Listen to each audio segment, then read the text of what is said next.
The Strange Case of Dr. Jekyll and Mr. Hyde by Robert Louis Stevenson. Chapters 1 to 3. Chapter 1. Story of the Door. Mr. Utterson, the lawyer, was a man of rugged countenance that was never lighted by a smile, cold, scanty, and embarrassed in discourse, backward in sentiment, lean, long, dusty, dreary, and yet somehow lovable. At friendly meetings, and when the wine was to his taste, something eminently human beaconed from his eye, something indeed which never found its way into his talk, but which spoke not only in the silent symbols of the after-dinner face, but more often and loudly in the acts of his life. He was austere with himself, drank gin when he was alone, to mortify a taste for vintages, and though he enjoyed the theatre, had not crossed the doors of one for 20 years. But he had an approved tolerance for others, sometimes wondering, almost with envy, at the high pressure of spirits involved in their misdeeds, and in any extremity inclined to help rather than to reprove. "I incline to Cain's heresy," he used to say quaintly. "I let my brother go to the devil in his own way." In this character, it was frequently his fortune to be the last reputable acquaintance and the last good influence in the lives of down-going men. And to such as these, so long as they came about his chambers, he never marked a shade of change in his demeanour. No doubt the feat was easy to Mr. Utterson, for he was undemonstrative at the best, and even his friendships seemed to be founded in a similar catholicity of good nature. It is the mark of a modest man to accept his friendly circle ready-made from the hands of opportunity, and that was the lawyer's way. His friends were those of his own blood, or those whom he had known the longest. His affections, like ivy, were the growth of time; they implied no aptness in the object. Hence, no doubt, the bond that united him to Mr. Richard Enfield, his distant kinsman, the well-known man about town. It was a nut to crack for many, what these two could see in each other, or what subject they could find in common. It was reported by those who encountered them in their Sunday walks that they said nothing, looked singularly dull, and would hail with obvious relief the appearance of a friend. For all that, the two men put the greatest store by these excursions, counted them the chief jewel of each week, and not only set aside occasions of pleasure, but even resisted the calls of business, that they might enjoy them uninterrupted. It chanced on one of these rambles that their way led them down a by-street in a busy quarter of London. The street was small and what is called quiet, but it drove a thriving trade on the weekdays. The inhabitants were all doing well, it seemed, and all emulously hoping to do better still, and laying out the surplus of their gains in coquetry, so that the shop fronts stood along that thoroughfare with an air of invitation, like rows of smiling saleswomen.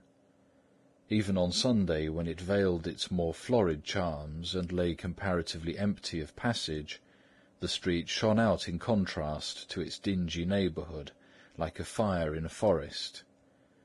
And with its freshly painted shutters, well-polished brasses, and general cleanliness and gaiety of note, instantly caught and pleased the eye of the passenger.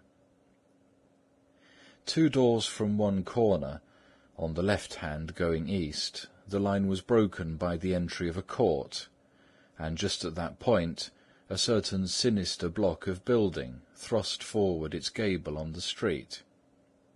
It was 2 stories high, showed no window, nothing but a door on the lower story, and a blind forehead of discoloured wall on the upper, and bore in every feature the marks of prolonged and sordid negligence. The door, which was equipped with neither bell nor knocker, was blistered and distained. Tramps slouched into the recess and struck matches on the panels. Children kept shop upon the steps. The schoolboy had tried his knife on the mouldings, and for close on a generation no one had appeared to drive away these random visitors or to repair their ravages. Mr. Enfield and the lawyer were on the other side of the by-street, but when they came abreast of the entry, the former lifted up his cane and pointed. "Did you ever remark that door?" he asked, and when his companion had replied in the affirmative, "It is connected in my mind," added he, "with a very odd story." "Indeed?" said Mr. Utterson, with a slight change of voice. "And what was that?" "Well, it was this way," returned Mr. Enfield. "I was coming home from some place at the end of the world, about 3 o'clock of a black winter morning, and my way lay through a part of town where there was literally nothing to be seen but lamps. Street after street, and all the folks asleep. Street after street, all lighted up as if for a procession, and all as empty as a church, till at last I got into that state of mind when a man listens and listens, and begins to long for the sight of a policeman. All at once I saw 2 figures, one a little man who was stumping along eastward at a good walk, and the other a girl of maybe 8 or 10, who was running as hard as she was able down a cross-street. Well, sir, the 2 ran into one another, naturally enough, at the corner, and then came the horrible part of the thing, for the man trampled calmly over the girl's body and left her screaming on the ground. It sounds nothing to hear, but it was hellish to see. It wasn't like a man, it was like some damned juggernaut. I gave a view hallo, took to my heels, collared my gentleman, and brought him back to where there was already quite a group about the screaming child. He was perfectly cool and made no resistance, but gave me one look so ugly that it brought out the sweat on me like running. The people who'd turned out were the girl's own family, and pretty soon the doctor, for whom she'd been sent, put in his appearance. Well, the child was not much the worse, more frightened, according to the sawbones, and there you might have supposed would be an end to it. But there was one curious circumstance. I had taken a loathing to my gentleman at first sight. So had the child's family, which was only natural. But the doctor's case was what struck me. He was the usual cut-and-dry apothecary, of no particular age and colour, with a strong Edinburgh accent, and about as emotional as a bagpipe. Well, sir, he was like the rest of us. Every time he looked at my prisoner, I saw that Sawbones turn sick and white with the desire to kill him. I knew what was in his mind, just as he knew what was in mine, and killing being out of the question, we did the next best. We told the man we could and would make such a scandal out of this as should make his name stink from one end of London to the other. If he had any friends or any credit, we undertook that he should lose them. And all the time, as we were pitching it in red hot, we were keeping the women off him as best we could, for they were as wild as harpies. I never saw a circle of such hateful faces, and there was the man in the middle, with a kind of black, sneering coolness. Frightened too, I could see that, but carrying it off, sir, really like Satan. "If you choose to make capital out of this accident," said he, "I'm naturally helpless. No gentleman but wishes to avoid a scene," says he. "Name your figure." Well, we screwed him up to £100 for the child's family. He would have clearly liked to stick out, but there was something about the lot of us that meant mischief, and at last he struck. The next thing was to get the money, and where do you think he carried us but to that place with the door? whipped out a key, went in, and presently came back with the matter of £10 in gold and a cheque for the balance at Coutts, drawn payable to bearer and signed with a name that I can't mention, though it's one of the points of my story. But it was a name at least very well known and often printed. The figure was stiff, but the signature was good for more than that, if it was only genuine. I took the liberty of pointing out to my gentleman that the whole business looked apocryphal, and that a man does not, in real life, walk into a cellar door at 4 a.m. and come out of it with another man's cheque for close upon £100. But he was quite easy and sneering. "Set your mind at rest," says he. "I will stay with you till the banks open and cash the cheque myself." So we all set off, the doctor and the child's father, and our friend and myself, and passed the rest of the night in my chambers. The next day, when we had breakfasted, went in a body to the bank. I gave in the cheque myself, and said I had every reason to believe it was a forgery. Not a bit of it. The cheque was genuine. "Tut, tut," said Mr. Utterson. "I see you feel as I do," said Mr. Enfield. "Yes, it's a bad story, for my man was a fellow that nobody could have to do with, a really damnable man, and the person that drew the cheque is the very pink of the proprieties, celebrated too, and, what makes it worse, one of your fellows who do what they call good. Blackmail, I suppose. An honest man paying through the nose for some of the capers of his youth.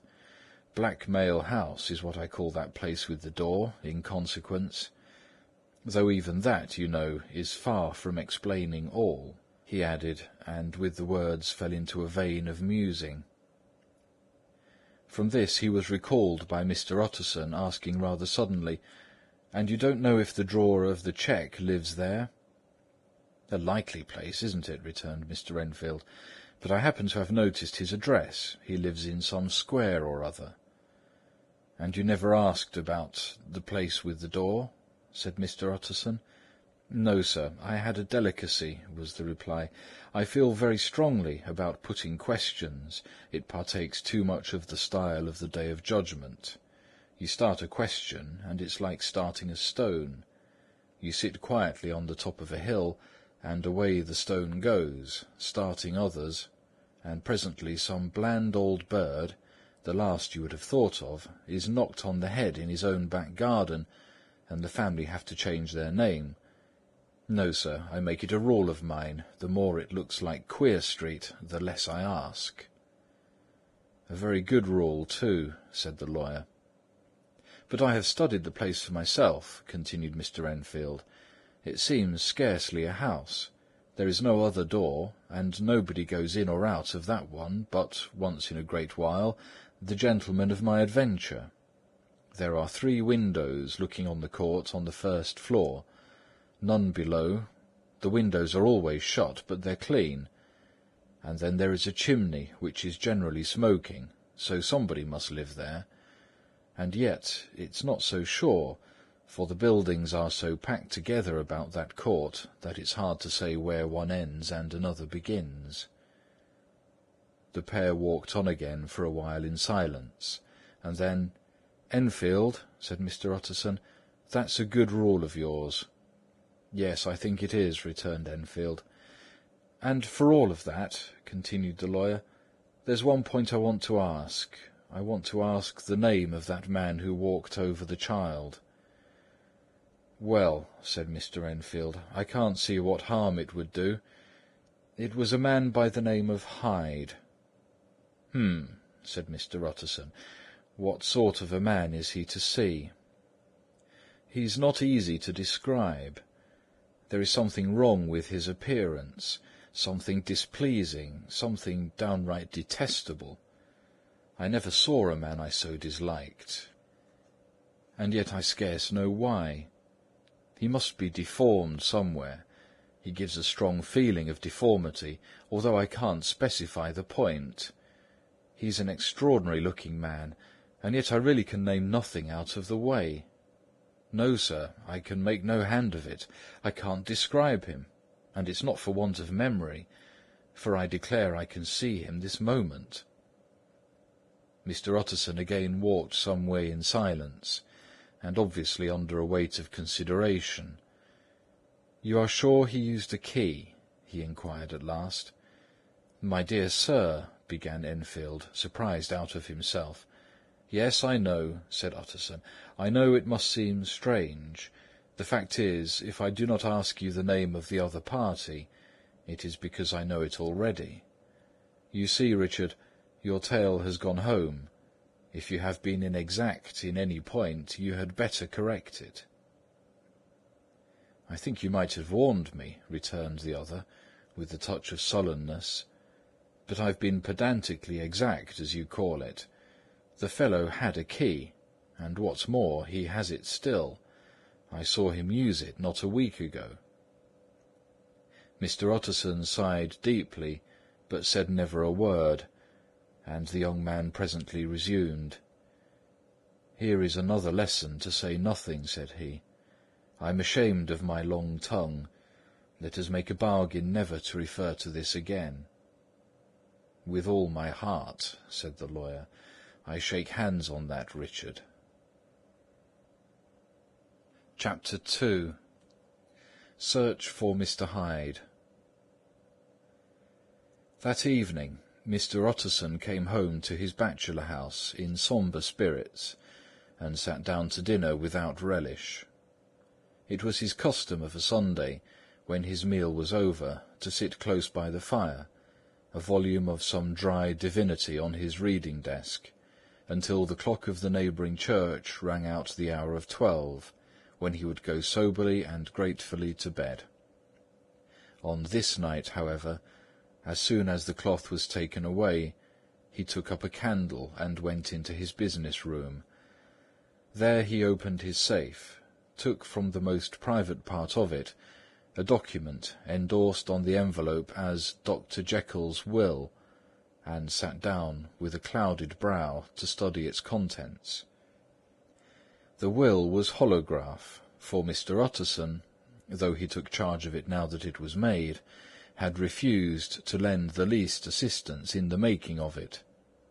It provided not only that, in the case of the decease of Henry Jekyll, M.D., D.C.L., L.L.D., F.R.S., etc., all his possessions were to pass into the hands of his friend and benefactor, Edward Hyde, but that in case of Dr. Jekyll's disappearance or unexplained absence for any period exceeding 3 calendar months, the said Edward Hyde should step into the said Henry Jekyll's shoes, without further delay, and free from any burden or obligation, beyond the payment of a few small sums to the members of the doctor's household.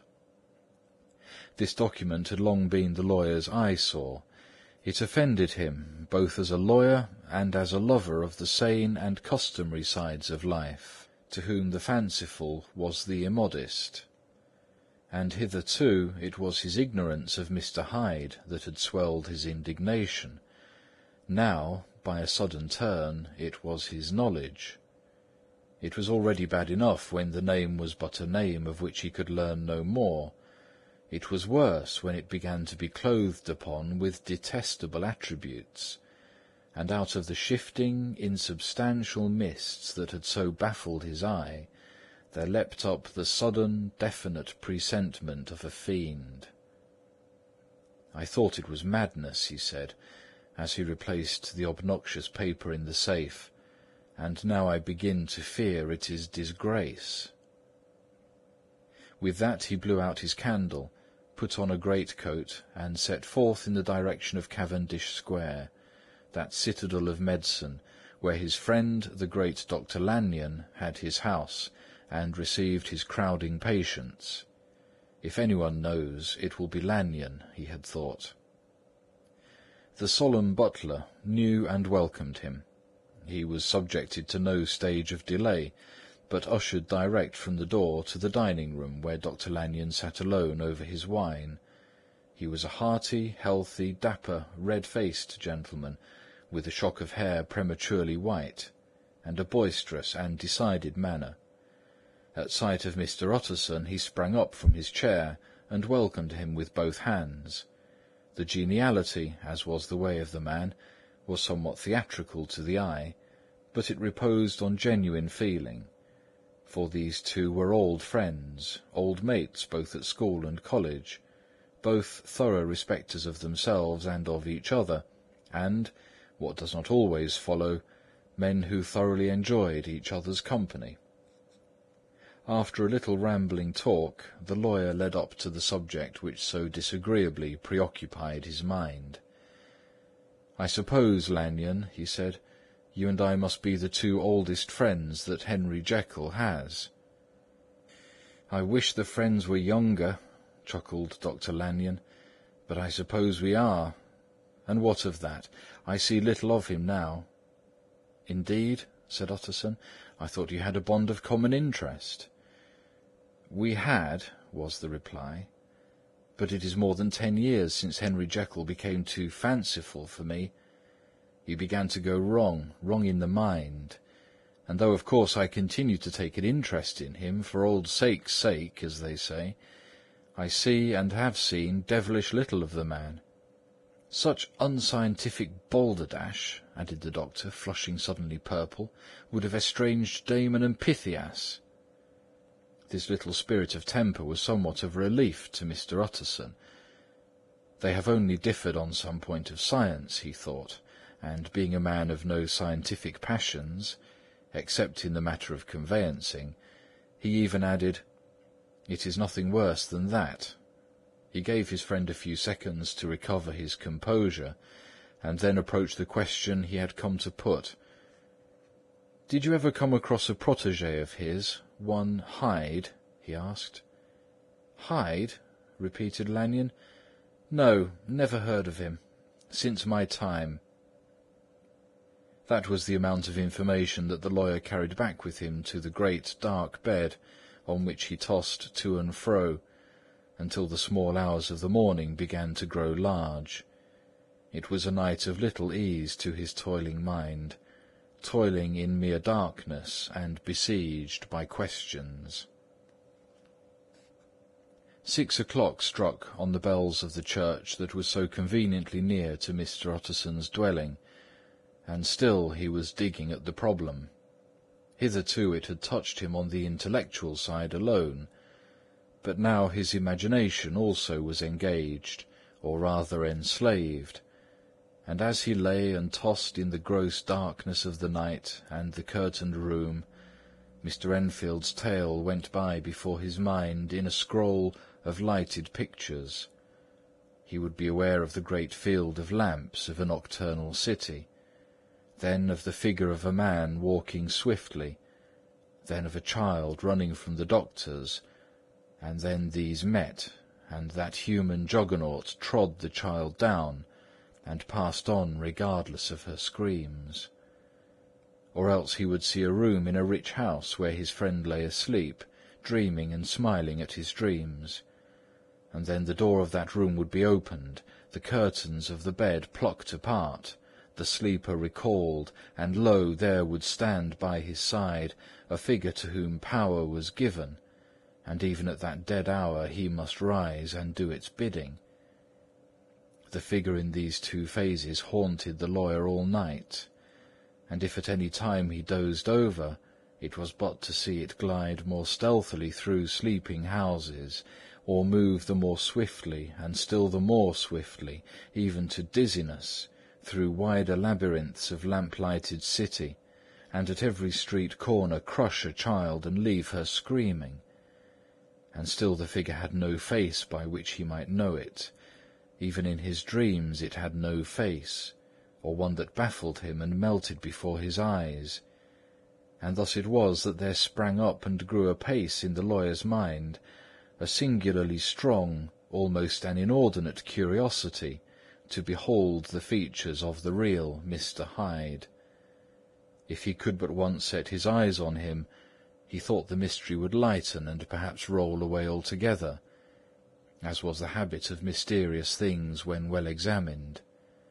He might see a reason for his friend's strange preference or bondage, call it which you please, and even for the startling clauses of the will, and at least it would be a face worth seeing, the face of a man who was without bowels of mercy, a face which had but to show itself to raise up in the mind of the unimpressionable Enfield a spirit of enduring hatred. From that time forward, Mr. Utterson began to haunt the door in the by-street of shops. In the morning before office hours, at noon when business was plenty and time scarce, at night under the face of the fogged city moon, by all lights and at all hours of solitude or concourse, the lawyer was to be found on his chosen post. If he be Mr. Hyde, he had thought, I shall be Mr. Seek. And at last his patience was rewarded. It was a fine dry night, frost in the air, the streets as clean as a ballroom floor, the lamps, unshaken by any wind, drawing a regular pattern of light and shadow. By 10 o'clock, when the shops were closed, the by-street was very solitary, and, in spite of the low growl of London from all around, very silent. Small sounds carried far. Domestic sounds out of the houses were clearly audible on either side of the roadway, and the rumour of the approach of any passenger preceded him by a long time. Mr. Utterson had been some minutes at his post, when he was aware of an odd, light footstep drawing near. In the course of his nightly patrols, he had long grown accustomed to the quaint effect with which the footfalls of a single person, while he is still a great way off, suddenly spring out distinct from the vast hum and clatter of the city. Yet his attention had never before been so sharply and decisively arrested, and it was with a strong superstitious prevision of success that he withdrew into the entry of the court. The steps drew swiftly nearer, and swelled out suddenly louder as they turned the end of the street. The lawyer, looking forth from the entry, could soon see what manner of man he had to deal with. He was small and very plainly dressed, and the look of him, even at that distance, went somehow strongly against the watcher's inclination. But he made straight for the door, crossing the roadway to save time, and as he came he drew a key from his pocket like one approaching home. Mr. Utterson stepped out and touched him on the shoulder as he passed. "Mr. Hyde, I think." Mr. Hyde shrank back with a hissing intake of the breath, but his fear was only momentary, and though he did not look the lawyer in the face, he answered coolly enough, "That is my name. What do you want?" "I see you are going in," returned the lawyer. "I am an old friend of Dr. Jekyll's, Mr. Utterson of Gaunt Street. You must have heard my name, and meeting you so conveniently, I thought you might admit me." "You will not find Dr. Jekyll. He is from home," replied Mr. Hyde, blowing in the key. And then suddenly, but still without looking up, "How do you know me?" he asked. "On your side," said Mr. Utterson, "will you do me a favour?" "With pleasure," replied the other. "What shall it be?"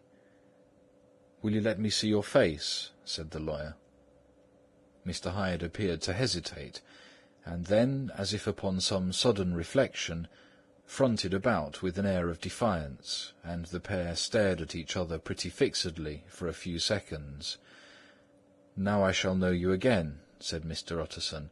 "It may be useful." "Yes," returned Mr. Hyde. "It is as well we have met, and apropos, you should have my address."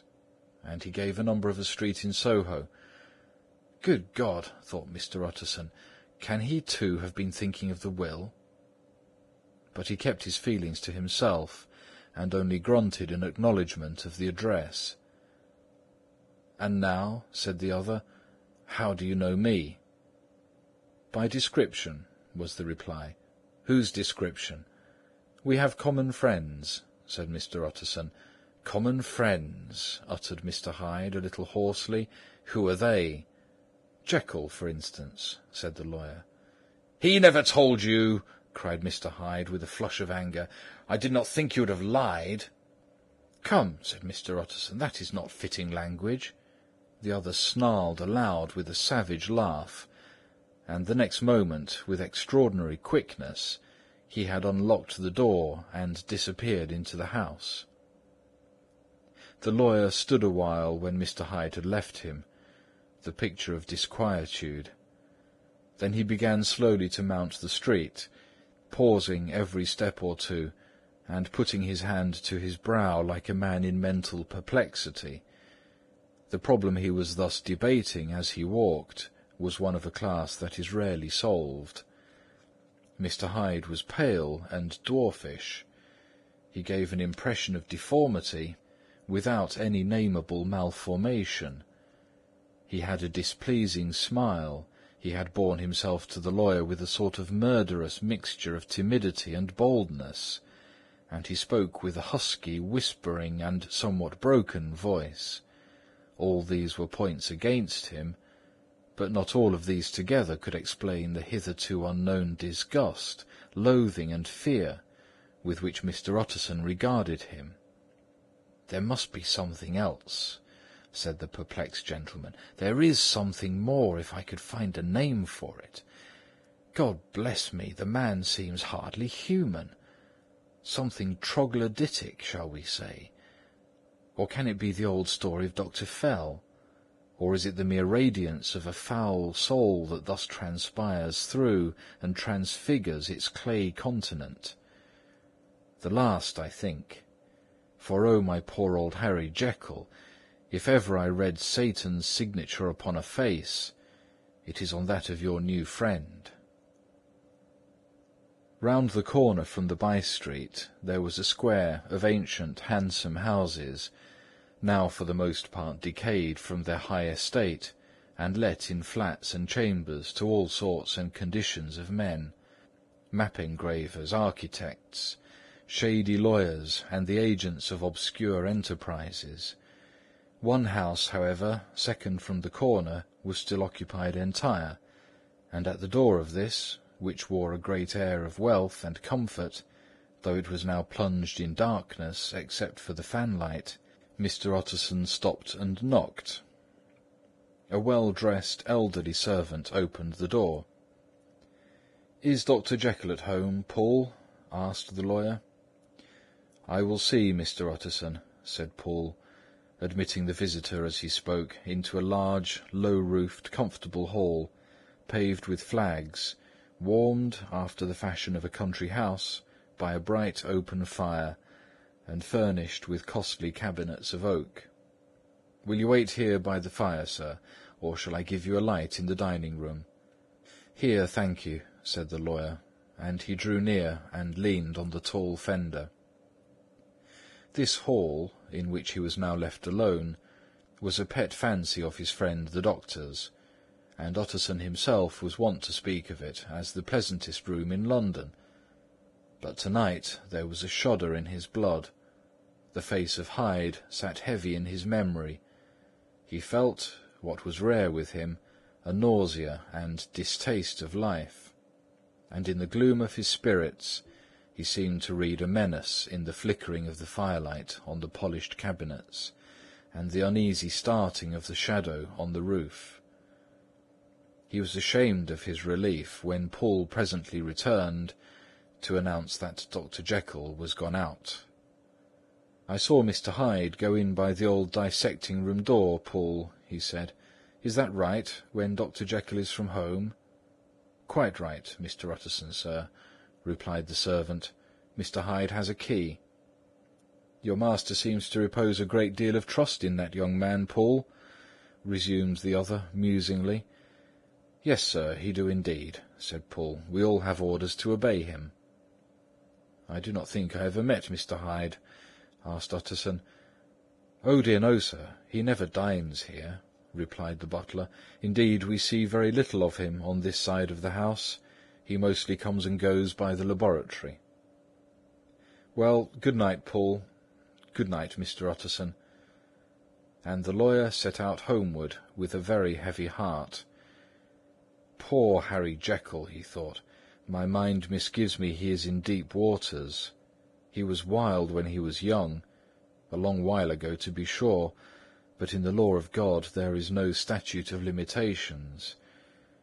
Aye, it must be that, the ghost of some old sin, the cancer of some concealed disgrace, punishment coming, pede claudo, years after memory has forgotten and self-love condones the fault. And the lawyer, scared by the thought, brooded a while on his own past, groping in all the corners of memory, lest by chance some jack-in-the-box of an old iniquity should leap to light there. His past was fairly blameless. Few men could read the rolls of their life with less apprehension, yet he was humbled to the dust by the many ill things he had done, and raised up again into a sober and fearful gratitude by the many that he had come so near to doing, yet avoided. And then by a return on his former subject, he conceived a spark of hope.